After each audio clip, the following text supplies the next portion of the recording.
Hello and welcome to this edition of A Page from History. I am Neelanjan Mukhopadhyay. It is the only single page, one-page document that has endured for 800 years, and not just because of its physical form but also as an idea. This is the 800th anniversary year of the Magna Carta, meaning the Great Charter in Latin. In simple language, the Magna Carta was a royal charter of political rights given to rebellious English barons by the king. Only 3 of the original 63 clauses remain as part of contemporary British laws, but it exists as the cornerstone of individual liberties that we enjoy, and it presents an ongoing challenge to arbitrary rule. The framers of the Indian Constitution too provided for fundamental rights modelled on some aspects of the Magna Carta and what evolved from it.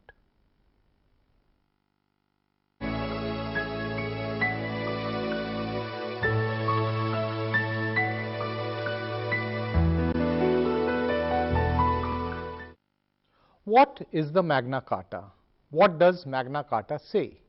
Why was Magna Carta created? And why does Magna Carta matter today? I can keep on asking these questions, but let me pose these questions to a distinguished panel of experts who are with me here today. My first guest on this program is Arvind Sinha, who is a historian teaching at the Jawaharlal Nehru University, an expert on European history. Yuvraj Singh, someone who studied law, teaches at Raffles University in the Neemrana campus. And finally, I have Joy Bhattacharjee, an eminent social and political commentator. Arvind Sinha, let me begin with you to try to get a historian's sense about an event which took place in obscure times 800 years ago, at which time the world was completely different from what it is now. The laws, the rules, the understanding as to how the state interacted with the citizens was completely different. The definition of who was a free citizen, who was not a free citizen was completely different. From a historian's perspective, an introduction to the Magna Carta. As we all know, the English Constitution is not a written constitution, and it has only a few documents in it. Among the 3 important documents, Magna Carta, the Petition of Right in 1628, and the Bill of Rights in 1689. Right. These are the 3 documents which constitute what we can say the emergence of constitutional form of democracy in Britain. Now, the Magna Carta was a document which was the outcome of a conflict going on between the king and the feudal barons. Right. The king was over what? It was on the essentially it was on the question of taxation. Essentially on that, the feudal barons were opposing the king's power to tax everyone without any kind of restriction, and he was waging a war in France to extend his territories. And the barons wanted some of the tax to be the barons were basically resisting the king's attempt to tax anyone at his own will. Right. So, in the process, they came out with the suggestion that there was already a Charter of Liberties which had been issued a century earlier by Henry I. So, their demand was that the king cannot make the subjects pay at his own will, and there is something called a law above the king. And so they were claiming that for that law. They were clamoring for that law. Now the problem arose when the Pope also intervened. Right. And the king was trying to present the case as a defender of the faith, whereas the Magna Carta, which was being prepared, right, it consisted of various demands, and among them one can say there were 4 important demands. One was the independence of the church. Right. They also wanted that the barons cannot be imprisoned at the will of the king.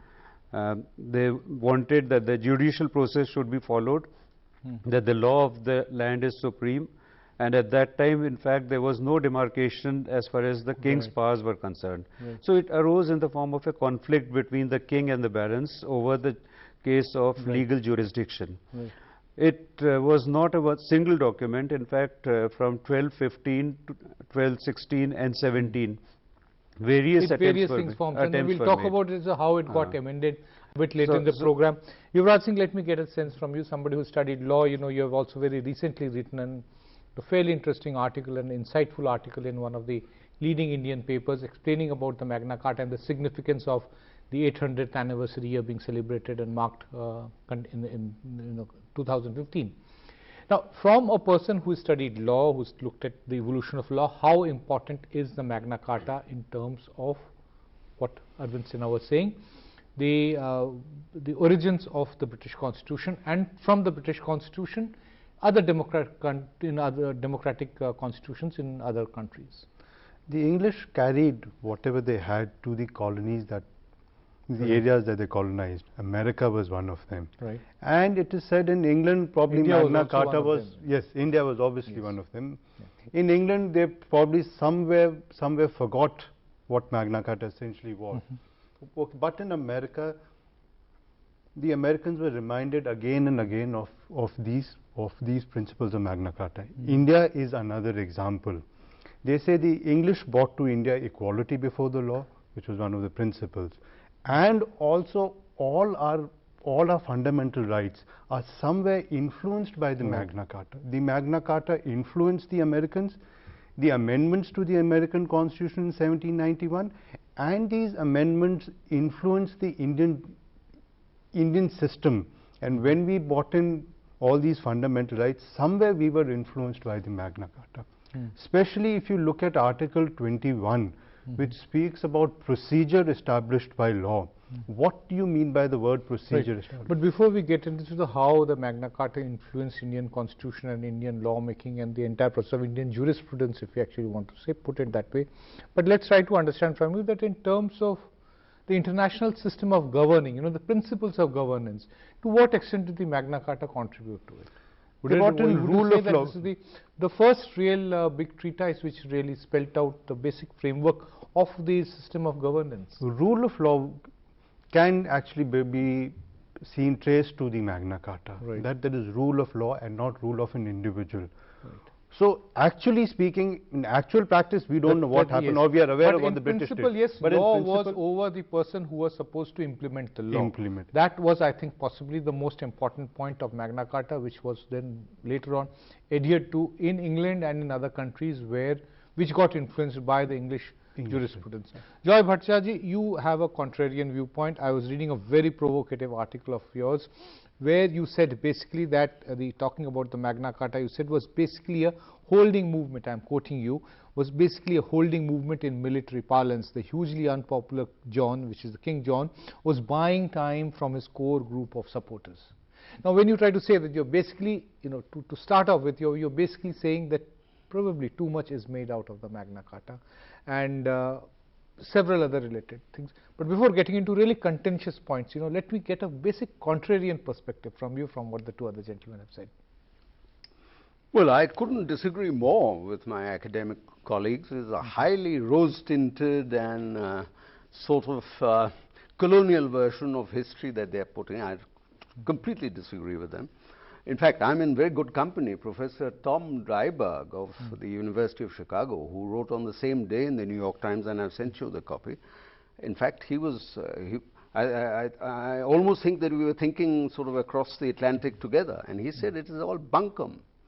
Magna Carta, in my opinion, is an amazing English con trick which they have perpetrated for the last 800 years, pulled the wool over everyone's eyes.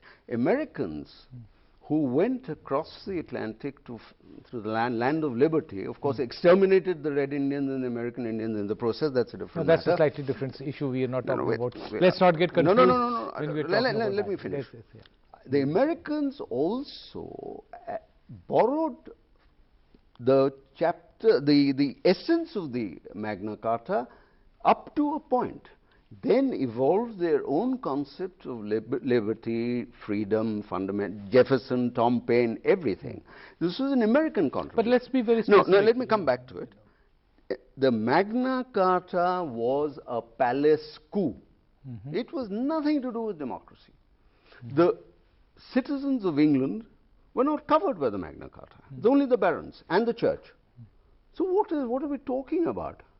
This is a document meant for the oligarchs, the church, the barons, the ordinary English citizen. I understand, but can I frame a question to you that in terms of the evolution of the idea of democracy, from what was there prior to the Magna Carta, was the Magna Carta a step forward or not? Ridiculous. Democracy lived from the ancient Greek, Athenian democracy.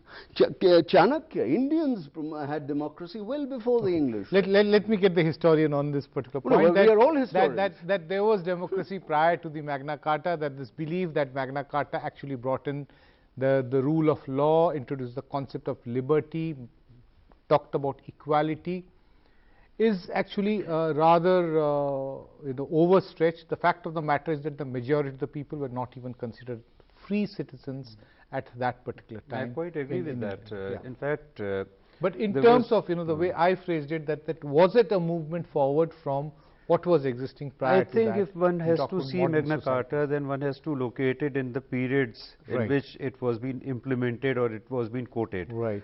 At the earlier stage, when I mentioned that it was framed in parts from 1215 onwards, right. There was another version which developed in within a year. 1225. There was another version which 1225. There was another version, and then in the time of Edward right. I, there was the third version which came out in 1297. Right. So Magna Carta cannot be seen only in terms of one single year or one single document. Yes, right. it was a document. But if one talks in context of democracy, then I don't think so that at that particular moment one can ever talk of democracy. It was basically the feudal barons who were ruling, and they had problems with the king because they did not want to part with their land holdings, they did not want to part with their income. And the king was in desperate need of money because he had signed a very humiliating treaty with the French ruler, and he had to pay that money. And where does the money come from? In a feudal system, the entire structure is so rigid that you cannot extract money from other sources. Trade was extremely limited. So there had to be a conflict between the king and the feudal barons. Now this particular document was made into a reference point in the subsequent years. Right. And I think so that is the most important, but that it became a basic document on which to build on and then develop societies and other treatises and other written constitutions as well as unwritten I would make a very specific reference that it became a referring document for in the periods of conflict between the king and his subjects. I would not give it a bigger dimension at this particular point. Well said. We'll take a little break at this point and come back and resume this conversation. It has often been argued that the Magna Carta has been observed more in its breach than honor. In India, this becomes more important as the rule of law has become a way of life and is part of our popular culture. In recent weeks, we have also been discussing the period of internal democracy, internal emergency, I beg your pardon, when all fundamental rights were suspended. Be with us. This program will continue. Welcome back to a page from history. This is the 800th anniversary year of Magna Carta, and the world has been celebrating the principle that everybody, including the king or the ruler, is subject to law. I think that's the biggest takeaway, that everybody is subject to law. Absolutely. I think you have to see everything over the era. Right. Everything is organic. Everything changes, and especially in the Indian context, if you look at the interpretation of Article 21 from ADM Jabalpur to what it is today, it has really evolved and changed. And as I wrote in one of my articles, that in 2014 the Supreme Court said, and it was quoting the Magna Carta, that the humble animal also has rights in our system. So they moved from the anthropocentric approach towards a universal approach of law, saying that every animal also has a right. So if you inform some of those individuals 800 years back that the horse you're riding and the animals beside you are also going to have going to have some of these rights 800 years from now, I'm sure they would have laughed to such a thing. But what we saw, that event was not the initial event. and it was not insignificant. It was a small event, okay, but the evolution of everything on the basis of that charter is what we are looking at today. And 2014, as I said, the Supreme Court said that even animals have right, and yet here the Supreme Court was quoting the Magna Carta. You know, Joy Bhattacharya, let's try to understand from your perspective, what is your understanding? You know, you were hinting about it in the last occasion when you were quite, lucid in your views. If I ask you that, why do you think was the Magna Carta created? You know, how would you explain to it, from the contrarian perspective? Why was it? Yes, why was it created? You said it was basically a palace coup, that is the Yes, kind of it phrase. was a palace Could I hear a coup. bit more I about think the professor and I are on the same wavelength, Rakesh and I. He has also said that repeatedly. I think the young man is attributing to the Magna Carta a role which is much more than what it was in actual history. As he says, it has evolved, so we can take that. But I think you must understand that in history there is a certain context. I'm not The context is criticizing most the important, context at that time, as Rakesh said. Is Yuvraj Singh? No, Rakesh had said that earlier that there was a defeat of the English king, very humiliating defeat against the French. He needed money. He needed the barons on his side. He needed the church on his side. The church, in those days there was no Catholic church or Protestants, it was the church, and he was a defender of the faith. The English monarch is always a defender of the faith. So he needed the church on his side, the bishops on his side. Right. So it was a very limited exercise. As I've said, it was a holding operation. If you ask any Fauji what that means, he'll tell you. So No, we and also at that understand time, what it means, yeah. he did it. He did it successfully. As minor changes took place in the Magna Carta after that. But the influence of the Magna Carta was vastly overstated by the English ruling class. Even in England, as Rakesh will verify, there was the Bill of Rights, there was the Charter of Reforms in the 19th century, 1832. It whole thing evolved over time. It is not Magna Carta alone. The French Revolution came Whenever in. we talk about history, we say, we talk about an entire historical process. Quite No, often what happens is that the French Revolution. we no, talk please about let me finish. The French Revolution. No, I'm not disagreeing with you. No, the French Revolution influenced history. American Revolution influenced history much more than the Magna Carta did. I think you agree with me basically. No, the point is, that I don't think that it is very fair to put one historical episode vis-a-vis the other historical episode, probably to assess that different periods, different context, and try to say that this is more important or that is more important. Each is more important in its own particular context. That is all that we want to say. But let's not carry that over the centuries. Sure. I think the events in England also influenced all the other occasions. If you look at some of these philosophers, doctrine of separation of power was actually, according to them, from England. Right. It was actually not practiced in England, but all these ideas, all these philosophers here thought that doctrine of separation came from England. No, the point is that that what survives is not just the document called Magna Carta, but also the ideas that it generated and what it triggered in the minds of not just philosophers but also practitioners of statecraft. I think if you place Magna Carta in context of periods, different periods in English history, then if you see the medieval period itself. No, we are talking about the early 13th century. No, what if we I'm go saying back is, and try to see that what was happening in India, what we understand the India at that particular time, we will be able to possibly. No, what I'm saying is that if you have a look of the global history of that period, then it was almost everywhere it was a phase of feudalism.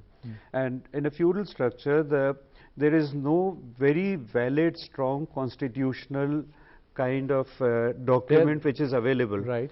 So from that perspective, Magna Carta turned out to be an important and the point. idea of liberty was also non-existent the in idea feudal of periods. judicial independence, The right to which was not there to a fair exactly trial. in the document, but which was interpreted subsequently. The idea of individual liberty, the idea fair trial, the idea that the supreme head of the state or of the country is under law. These are the ideas which were interpreted subsequently. become an important point. At that particular moment, it was basically a conflict. But on the what question about from a historical perspective, you know, we're talking about that the Magna Carta also became an evolving document as well as an idea. There are also different conflicts within England, and these conflicts had an impact on the rest of the world, you know, especially in those parts where the English went to. No, this is what I was Yes. coming to. Yeah. In the medieval period, two parallel developments took place. One was that the Barons' Council or the Barons' powers continued to increase till the process of decline of feudalism set in. So it was at that stage they were trying to wrest the power of the king. So from that perspective, the entire medieval period is reflected as a conflict between the king and the feudal barons, whether they may be called in different names. And the It is decline of not- feudalism, do you we mark cannot around? call it at that stage a democratic document, Right. because democracy did not exist. Most of the people were either villains or serfs who had no power at all. So the only community which could compete with the king was the nobility. barons, the nobility. So the nobility was fighting it out. Now, with the emergence of parliament, the other parallel development which was taking place, the emergence of parliament marked a very significant step in leading to the conflict of views pertaining to Magna Carta. Now, on the one side you have Edward Coke, who was glorifying Magna Carta, who in fact when he prepared the Bill of Rights in 1628, Right. it had a preamble of Magna Carta to show that how important it was. We are deriving constitution from the past, whereas England at that moment did not have a proper constitution. It was essentially a conflict going on between the parliament and the king over jurisdiction. Magna Carta was constantly quoted as a kind of historical evidence. Again in the later period, in the 18th century, later 17th or 18th century. after the so-called revolution Right. of 1688. Now in the 18th century we have the Whig interpretation of Magna Carta, which again gives greater emphasis to Magna Carta than the Tory interpretation. Tory ideology was in favor of absolutism. And they argued that Coke and many others had glorified Magna Carta to such an extent that it was not a democratic document. It was essentially a document pertaining to the rights of the barons. So democracy did not exist at that moment, but in the fight for democracy it was being constantly quoted and interpreted, and thereby strengthening the base of those people who were arguing for lesser powers for the king or more powers for the parliament. Right. You know, if we start talking about, you know, yes, Magna Carta was a charter which had 63 clauses. How effective was it both in the short run and in the long run? See, if you look at the English society, the English society was essentially conservative in nature. Right. So the radicals or the revolutionaries did not want to call themselves radicals or revolutionaries. So each one of them was quoting the Magna Carta. And For quoting the it in their way, parliamentarians- interpreting it in their manner. Interpreting them. And for the Right. parliamentarians, especially Edward Coke was also referring to an ancient constitution that was the Magna Carta for them. And they were saying, we have these rights, we are not radicals, we are not revolutionaries. What we want is according to the original Magna Carta. At that time, the English were traveling to America. And Edward Coke is the individual who actually wrote the initial first of the charters for the Americans, saying that you are absolutely subjects, that you will be governed by rule of the law. And Americans held on to that. When the English were after the Americans, charging them, Right. asking them to give them some amount money on account of various issues, the Americans again quoted Edward Coke, saying that this is what Edward Coke said, this is not what we are saying. Edward Coke said it, the English have been saying it, and we are just reiterating what the English have been saying, Right. and we also need to have these rights. Hence, the English are the ones who, for today's purpose, have really were influenced by the Magna Carta. Right. Well said. We'll take another break at this point and then come back for the next segment on this program. The continuing importance of Magna Carta as a source of liberty is well established. One of the key provisions in the Charter was that imprisonment should not occur without due legal process. This remains the key element of current jurisprudence also. Stay with us. This program will continue. Welcome back to A Page from History. We have been talking about why does Magna Carta matter 800 years after it was first sealed. Joy Bhattacharjee, you were talking some time ago that the importance of Magna Carta is grossly overstated. You are also talking about articles in the American press which hold similar views as you have. But what is your assessment of the impact that the Magna Carta had on not just the American evolution of laws, their constitution, their culture of governance, but also in other countries where the English went, colonized or had influence? That is unimportant, where the English went and whether the point is the Magna Carta's, the reference, its position in history should be circumscribed by the period and by the essence of the document. The Magna Carta does not talk about liberties, civil rights for the entire population of England. Let's be very clear on it. The American position down the years. What Professor? No, we agreed on that. Arvind Sinha has been arguing that you have to put this in the context of the time where it is happening. Sure. So, and we was the 13th century feudal England ready for? The impact of the Magna Carta, if you're asking me, the impact of the Magna Carta down the years, hundreds of years, in America, I think the Americans, Jefferson, Tom Paine and others were much more influenced by original Greek concepts of democracy. The Voltaire, Rousseau, debates that had already, the American Revolution, even before this French Revolution succeeded the American Revolution. So basically what Joy Bhattacharjee is no, but saying, let me complete. Yes. I am saying that the Americans were also influenced by the revolution which followed theirs. I am trying to pick an important point which you have made, and I am trying to set it up for a debate, that what Joy Bhattacharjee is trying to argue is that the American Constitution, American laws, or in other parts of the English-speaking world, laws and constitutions that have developed were also influenced more by other forms of governance systems that pre-existed the Magna Carta. Philosophies. The philosophies, yes. I would say that no single document is going to determine the course of history. Right. The history is determined, any history is determined by various kinds of factors and events, etc. Right.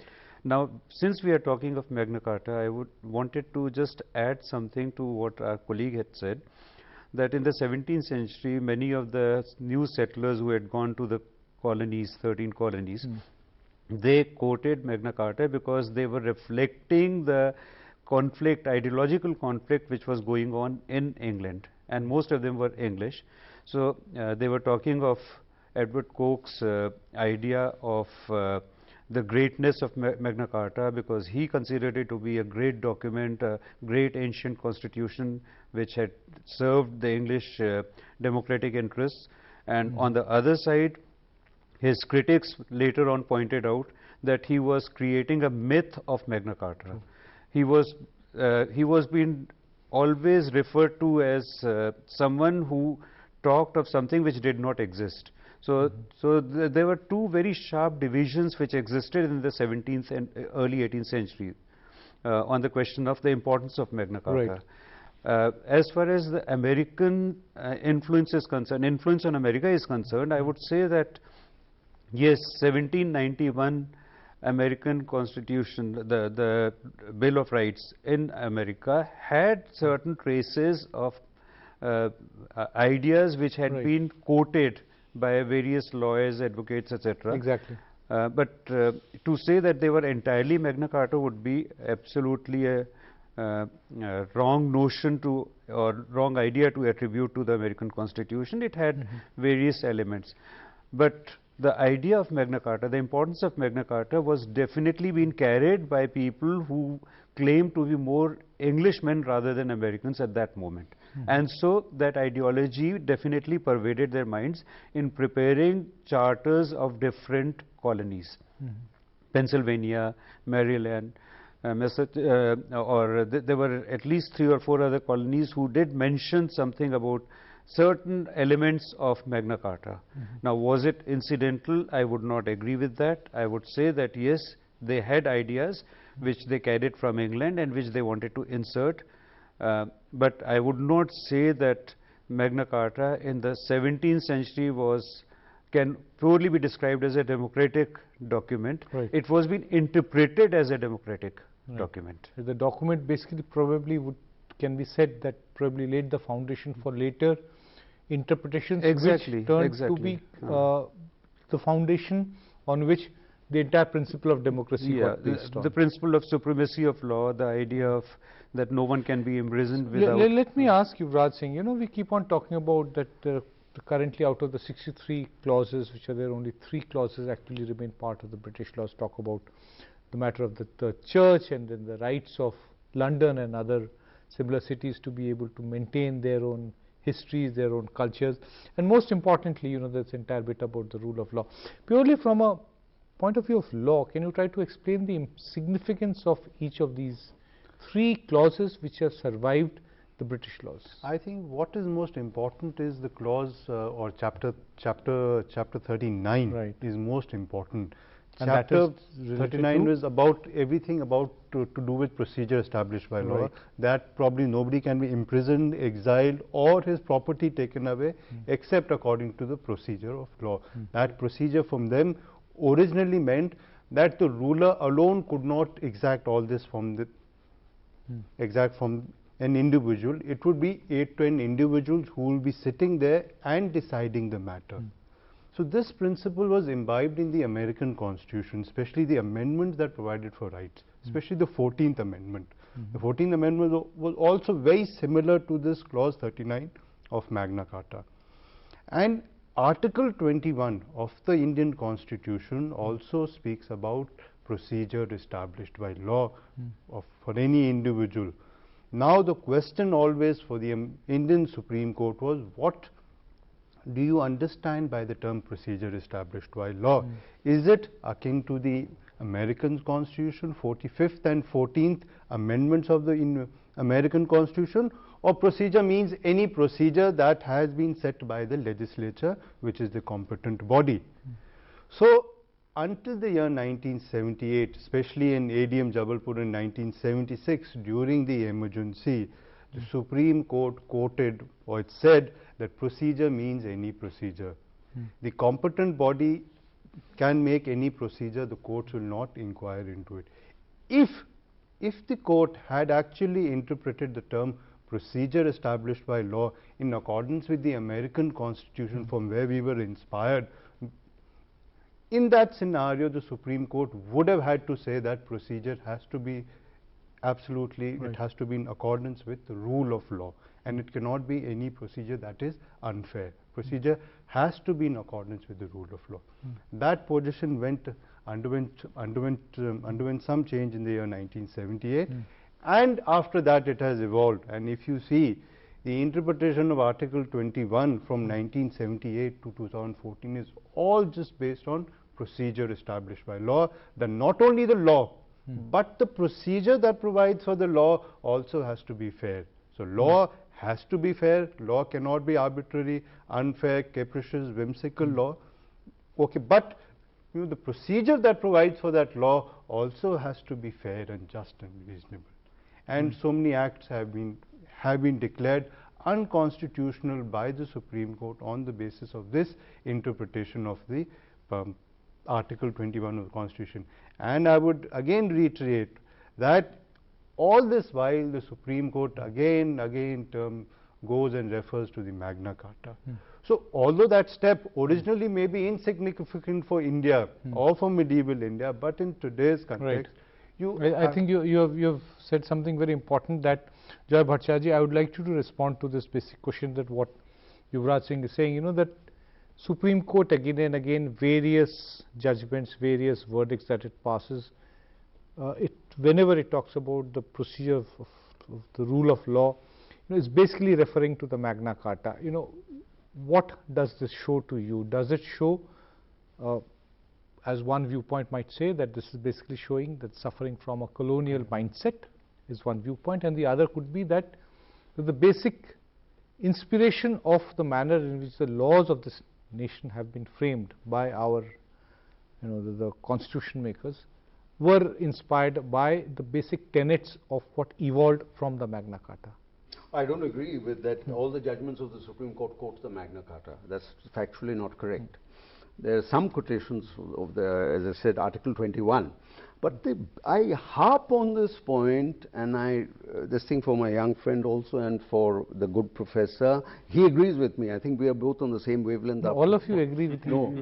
with each other on some points, and you disagree with each other on some other points. The Magna Carta was for a very tiny, minuscule proportion of the population of then England. The barons and the church. The ordinary citizens, they could still be proceeded against. They could still be taxed, the will of the sovereign. Nothing of the Magna Carta applied to the 98 or 99% of the citizens of England.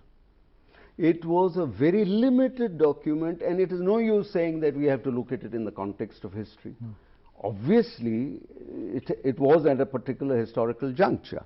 Now, the Indian Supreme Court does not always refer to the Magna Carta very No, probably when what Yuvraj Singh was trying to say was that whenever referring to Article 21, that does references does come up. The Americans, when they framed their constitution, made a huge departure from the Magna Carta. They extended the rights of the American Constitution to every citizen, except the slaves, which of course also happened in Greece, ancient Greece. The Athenians did not give the slaves the right to vote. So this is all a part of historical. The American Constitution, in fact, is a quantum jump, and Dr. Ambedkar and his colleagues, when they framed in the Constituent Assembly, the influence of the Magna Carta on them was, I would say, marginal. And I am saying this very seriously.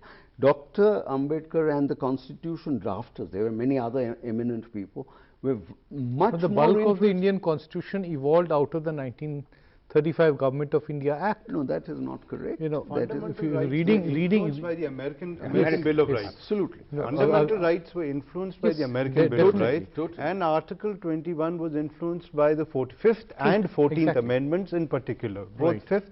I think within England one finds a contradiction taking place in the historical process itself. On the one side, Magna Carta was talking of the independence of the church, giving independence to the church. In the early 16th century, Henry VIII establishes complete control over the church. And people are not resisting that, because that historical situation was like that by that time Puritans and Catholics had emerged as the conflicting community. And to get the support of the king, the Protestants in fact never said anything about Magna Carta. In the Dr. Ambedkar was vastly much more influenced by the Bill of Rights in the French Constitution, droit de l'homme, the entire concept of the human rights manifestos in the French and American Constitution than Magna Carta. It's a proven. Look at the Constituent Assembly debates. I think there's this Anglo-Saxon lobby that we have here in India, vastly exaggerated. No, I'm also trying to understand, when we look at an event like the 800th anniversary year of the Magna Carta, the point is that it does generate a tremendous amount of interest in England, quite predictably and quite rightly so, because it is the place where it originated. The Queen of England, led a huge celebration, in England. There has also been a fairly large amount of excitement in other parts of the world also. I am trying to understand as to what was the reason why the Indian media spent considerable time and space on an anniversary which probably one can argue is not ours. But they ran it down. Most of the articles in the Indian media, including mine, I think we're highly critical of the Magna Carta. I would say that, if you do a cross-sampling, basically nobody's beyond just taking a position whether it was good or bad, but a lot of it was also explanatory. I think I'll give two credits to Magna Carta. One is that it marked the evolution of constitutional system of governance in England, and the conflict which was initially between the feudal barons and the king later on became a conflict between the parliament and the king. Absolutely. And as a result, when the parliament becomes so strong and the king's powers are curtailed, so the importance of Magna Carta automatically disappears in the 19th century. Absolutely. And so and with the coming of utilitarian school under Bentham, you come across a new process of creating codified law, etc. And this is one important point from where the importance of Magna Carta is disappearing. Second important contribution of Magna Carta, I would say, is the concept of due process of law. Right. Now, this particular phrase was interpreted in the 17th century for the Magna Carta, and this has persisted in almost every judicial system across the nations. I think that's well said. It's time for me to take another break at this point. We'll come back shortly and then resume this conversation. Magna Carta is sometimes regarded as the foundation of democracy in England and consequently in countries that adopted democracy as its guiding principle. Yet there is a viewpoint, as we have been talking in this program, that the Charter is actually not such a big deal. We'll continue this debate. Be with us. Welcome back to a page from history. This is the 800th anniversary year of Magna Carta. If for nothing else, the event is a watershed for the sheer length of its legacy. Yuvraj Singh, we are talking about the Magna Carta. Now, when we get into the concluding part of this program towards the last segment, we have been talking about primarily the world where the English went. What about that part of the world where the English did not go? Did the Magna Carta get carried in any form? Does it have any impact? Did it leave any influence? I believe the concept of rule of law and equality before the law are universal today. Right. So originally, yes, they were even in carried. countries which do not run on the principles of democracy? Well, we expect them to do it. It is almost a part of the Universal Declaration of Human Rights of the year 1948, the UDHR. And that was hugely influenced by the Magna Carta? It is said that the UDHR was somewhere influenced by the American Bill of Rights, which was in turn obviously influenced by the Magna Carta. But it is also said Article 14 of the UDHR of the year 1948 was somewhere influenced by Magna Carta. And the concepts of equality before the law and rule of the law, once they're inscribed and they put in the UDHR, they become universal in nature. So somewhere we can say that they were related. Again, I would say the original idea may have been something else, but by the year 1688, after the Glorious Revolution, the conflict actually became something else. And the English Parliament became sovereign. So once the Parliament became sovereign, rights came to the common man as well. And that influenced other systems in the world, and especially the doctrine of separation of the powers, equality before law, rule of law, that the Parliament is supreme. Parliament is actually the individuals come from society and they are aware of what the society needs. So rule of law came in there. Then it went to America, other parts of Europe, to our systems. After the Second World War and the United Nations Charter, the UDHR of 1948, the ICCPR and ICESR, I think all these concepts have become universal in nature. And every country today agrees to it, at least on the face of it, saying that yes, we have been following these principles. All our laws, all our rules, all our practices are according to these principles. Whether they practice it or not, but at least on theory, these universal principles do exist, and they do exist even in India and are very important. Joy Bhattacharya, within India, we're talking about the universal principles. We talk about two very important things: rule of law, of course, being very sacrosanct, and also the supremacy of Parliament. These are the two basic things on which it's part of the Indian culture, which is reiterated time and again by every political leader whenever there has been any occasion in the past of trying to curtail any form of freedom. There has been a huge amount of protest. So would you say that the modern system of law that has evolved in India is hugely guided by these principles? Firstly, a slight disagreement with my young friend, a colleague. The Universal Declaration of Human Rights quotes verbatim from the French Declaration of the Rights of Man. I would agree with that. I mean, it is completely this thing to you. He's bypassing, ruling out the entire contribution of the American and French and the UDHR and the Declaration is page after page they have taken. So let's put that in the context. But now coming to the Indian, this thing, the supremacy of Parliament again is not absolute. So the British, this thing is also in the UK.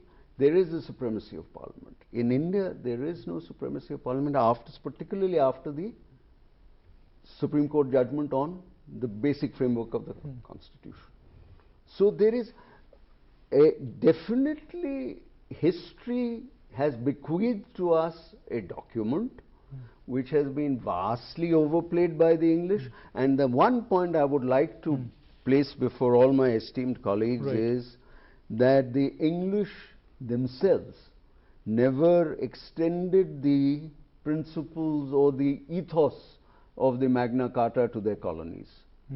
India was never. That is something which has been pointed out by a large number of scholars, that they carried two different set of principles, one back home and the other one which here went. The Magna Carta, whatever the principles of the Magna Carta, were not meant for the Kaluas.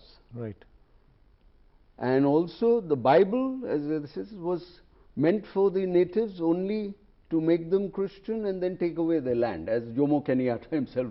So there's a whole concept of colonialism here. The English colonial baggage is very, very mixed. Churchill's this thing, the present British monarch's speeches, David Cameron's speeches in Runnymede, this is all theatrical. You look at the basics. India had democracy much before the English King John. The Greeks had democracy much before this.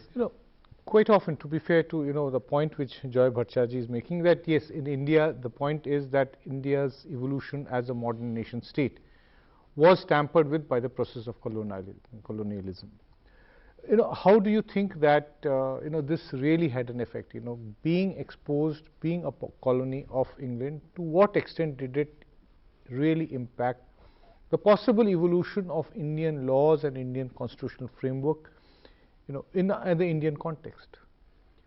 I would say that it's very difficult to say that had history happened not the way it did, but if it did. But let's talk about a very hypothetical situation. I feel that the English had provided a structure, judicial structure, which the Indians are pushing beyond its limits. It's just continuing without any changes or shifts in that according to the Indian situation or condition. In 1965, the English Law Commission was formed, and it decided that all the obsolete laws should be given up, and that only the laws which have direct relationship to the social needs need to be preserved. And in this context, I would say that Magna Carta's importance or its non-importance can be located. All the major clauses of Magna Carta were deleted except 3, and that 3 clauses had been retained is a great credit to Magna Carta. It was a document which was not meant for the modern present democratic structure. Modern democratic structure, especially in India, is not borrowed entirely from England. It has ideas coming from different places, including Russia, including and a good part from France, from amalgam America. of all ideas, the Constituent Assembly debates effort actually goes so through. ideas have come from various places, but as far as the legal structure is concerned, yes, it has been retained, which was preserved by the England, which was presented by England and very well preserved by the Indians. And I think this is the time we need to have a look into the need of shifts or changes in the legal structure according to our social needs. Yuvraj Singh, as we get into the concluding part of this program, very pointed question, why does Magna Carta matter today? When we talk about India, when we talk about the world, when we talk about, as Arvind Sinha was saying, that with changing times it is quite useful and quite necessary also to relook into our laws, into our basic framework. I think every time you say something, you usually try and refer to something Right. to try and justify your point. There has to And be some benchmark. There This is has what to be you some think. benchmark. You know, this was said, you know, when you refer to Kautilya or to any of these persons, you're saying so many years back also we had a system like that. We have to keep certain ethos, principles, continue with them. But those ethos, principles will evolve with time. The interpretation of these ethos and principles will also evolve with time. Right. And then you using those evolutionary principles, you know, like Edward Koch used them in the 17th century. We are still trying to use them in the 21st century. Right. Aims were separate, motives were different, but our interpretation to justify our needs, we try and use these documents. I think well said. On this particular note, it's time for me to wind up the program. I would like to discuss this issue for a bit more longer time, but we're completely run out of time. Thank you very much, gentlemen, for coming and joining me on this program. It is not that fundamental value of human rights and equality did not exist prior to codification 800 years ago. In the last several decades, especially in the 20th century, there have been several attempts to clamp down on freedoms of various forms. Even today, not all countries are governed on democratic lines. The Magna Carta, because of what it symbolizes, has been of great importance to us over the past 1 hour, especially as we are sitting in a complex that has been referred to as the Temple of Democracy. I will leave judgments to you and act only as the carrier of information like always. But I do hope that this program has enriched your knowledge. Do give us your feedback on this program and write to us. Our email ID is historylstv@gmail.com. We will return next week. There will be another page from history and another panel of experts. Till then, goodbye.